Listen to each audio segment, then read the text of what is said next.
Dragi moji gledatelji, u današnjoj emisiji ćemo govoriti o broj 1 vitaminu koji je ključan za uklanjanje onoga lošega kolesterola iz vašeg tijela. Ako dobro pratite emisiju do kraja, reći ću vam što je zapravo kolesterol, koji su čak zdravstvene blagodati kolesterola i koji vitamini u kojim formama ga trebate uzimati da bi spriječili one najgore bolesti modernog čovjeka. To su srčani udar, moždani udar, recimo duboka venska tromboza. Kada govorimo o masnoćama, opća populacija misli da su jako loše. Što je daleko od istine, najozloglašenija masnoća se naziva kolesterol. Veliki broj osoba zna da povišene razine kolesterola uzrokuje krvne ugruške, srčani udar, moždani udar, ali mali broj osoba zna da su zapravo jako bitne za naše zdravlje. Najmanje 2/3 kolesterola se proizvodi u jetri i crijevima. Nalazi se u mozgu, nadbubrežnim žlijezdama i tamo gdje se nalazi može učiniti puno dobroga. Što radi kolesterol u tijelu? Kolesterol se u koži pretvara u vitamin D kada na kožu dolazi ultravioletna svjetlost iz sunca. Kolesterol pomaže pretvorbi ugljikohidrata u tijelu. Kolesterol je ključan za proizvodnju hormona nadbubrežne žlijezde kao što je kortizol. Kolesterol je ključan za proizvodnju spolnih hormona, bitan je dio njegove membrane i puno toga nama radi kolesterol. Kolesterol je dobra stvar kada je u normalnim koncentracijama u našem tijelu. I sami kolesterol, mi njega dijelimo na nekoliko vrsta. Nisu svi, rekli smo, kolesteroli loši.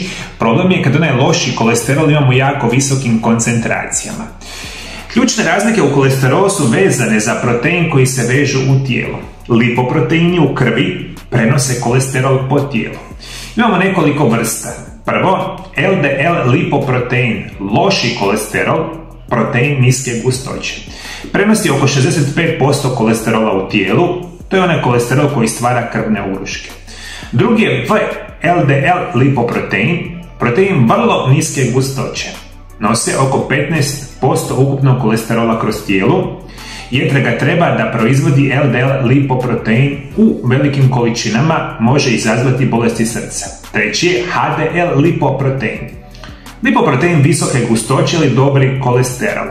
Prenosi oko 20% kolesterola krvne žile, to je onaj deterđent koji čisti krvne žile i sprečava nastanak krvnih ugrušaka i sastoji se primarno od nečega što se naziva lecitin, koji je usput isto jedan izvanredan prirodni lijek za vaše srce i krvne žile. Morate mi shvatiti da mi svi ovih kolesterola u našem tijelu moramo imati u normalnim količinama. Problem je što mi jedemo enormno lošu hranu svaki božji dan. Nama su industrije nametnule da mi jedemo hranu koja je krcata sa ovim lošim kolesterolom u enormnim količinama. Vi da lakše razumijete, ako imate ova 3 kolesterola u normalnim količinama u tijelu, problema nemate. Problem nastaje kada mi krcamo se sa onim ekstremno lošim namirnicama svaki dan i pumpamo loši kolesterol do nebesa, moji dragi gledatelji, u današnjem modernom načinu života. Broj 1 uzrok smrti, ovo zapamtite mi, su bolesti srca i krvnih žila. Broj 1 uzrok zašto najveći broj osoba umire u svijetu su krvni ugrušci, srcani udar, moždani udar. A zašto? Zašto mi, za Boga miloga, moji dragi gledatelji, jedemo 3, 4, 5, 6 puta dnevno? I zašto mi kontinuirano tokom dana unosimo sve one katastrofe od hrane? Sve ono što kupujete u dućanima, jedete sendviče, pekarske proizvode, pice, hamburgere, brzu hranu, mi toga enormno jedemo. A zašto jedemo? Zato što su industrije davno shvatile kad vama u ovakvu vrstu hrane stave enormne količine kemikalija koje vama izazivaju teške ovisnosti, a kasnije i sve ostale bolesti, onda smo tu gdje jesmo, jer svima odgovara da ste vi enormno bolesti. Znate, moji dragi gledatelji, što više bolesnih osoba, tim je bolje. I isto tako, što više jedete, netko od toga, za Boga miloga, zarađuje. Ja ću vam osobno preporučiti, jedite manje tijekom jednoga dana. Počnete prakticirati nešto što se naziva isprekidani post, koji vam kaže da idete 1 do 2 puta dnevno. Ne 3, 4, 5 puta dnevno, i u tih 1 do 2 obroka ciljano jedete najbolju hranu što možete i onda ćete već biti na boljoj situaciji. Koji je najvažniji vitamin za uklanjanje loše kolesterola iz krvnih žila? To će biti vitamin B3. Vitamin B3 koji se naziva niacin. Važan je vitamin koji mijenja lipide topive u vodi i koji se može naći u mnogim namirnicama. Nevjerojatnu ulogu igra u pretvorbi ugljikohidrata, masti i proteina u gorivo za stanice. Promiče zdravlje stanica i štiti naš DNA.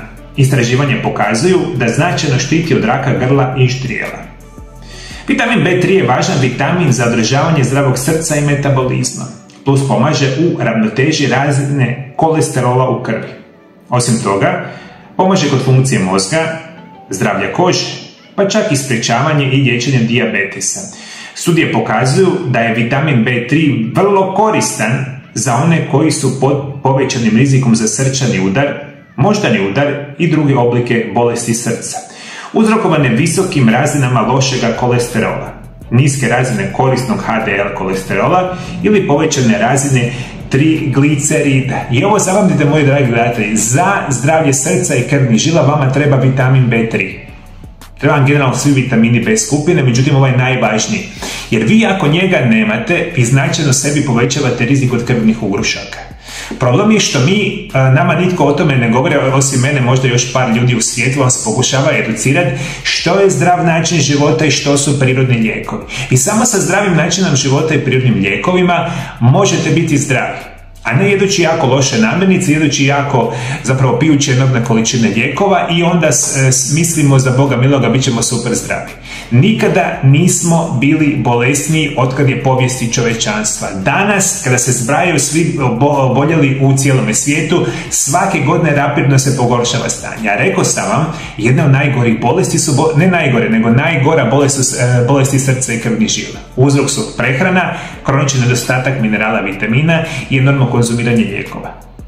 Zato vam treba vitamin B3. Vitamin B3 ga možete naći u hrani, ja sam o tome puno puta pričao, međutim vi zdravu hranu najčešće ne jedete.